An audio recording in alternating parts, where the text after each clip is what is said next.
Hello, Mr. Shatner. Thank you for agreeing to chat with us. Tell me, were you a fan of science fiction before you were cast in Star Trek? Are you a fan now? Yes, I used to read a lot of science fiction, and one of the thrills of doing the show was every so often one of those science fiction authors would pop up either on the set to take a look around or actually to write a story.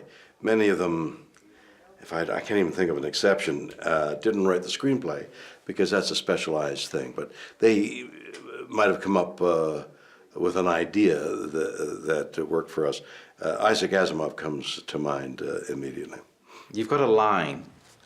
You can get to the front of the line, but you have to ignore the looks from your song, It Hasn't Happened Yet, It Has Been. Do you find fame can complicate things for you, or does it make it difficult?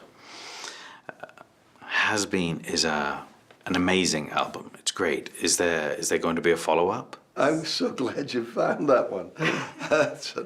I love it. You listened to it. I have listened to this to death. I've played it to death. Oh, thank you so much. I heard it a few years. I heard it back in 2006 the first time, and Has it been that long? 2004 you released it. Oh my gosh. And Seems like yesterday.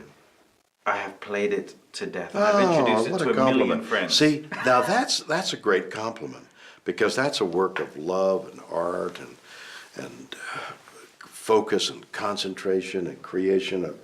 There was so much went into that album, and to find somebody who appreciates it, and it was appreciated, but to find an individual sometime later, it's a huge compliment. Thank you. If you could describe your time on Star Trek in a few words, if you could, what would they be? Magnificent, exhausting, absolutely enlightening, and fulfilling.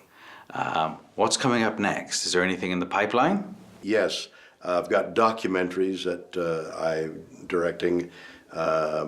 One that got wonderful reviews and is very popular, called The Captains. But I've finished one which in the United States will have the title Get a Life, and in Canada will be Fanatics. It's about the question of who goes to these conventions. I've got your book. You signed your book for me. Get a Life. I love that book. All right, great. All right, so part of the evolution of what we're talking about in conventions is in Get a Life, I did my due diligence of people and discovered that they weren't coming to see me or other actors. They were coming to see each other. That was the revelation in the book. My God, I can't believe it. They're all coming to see each other. But of course they are. They go to conventions, sometimes more than once a year, and they see old friends and they make contacts like I guess any convention would be. So I discover, to my chagrin, that they are seeing each other.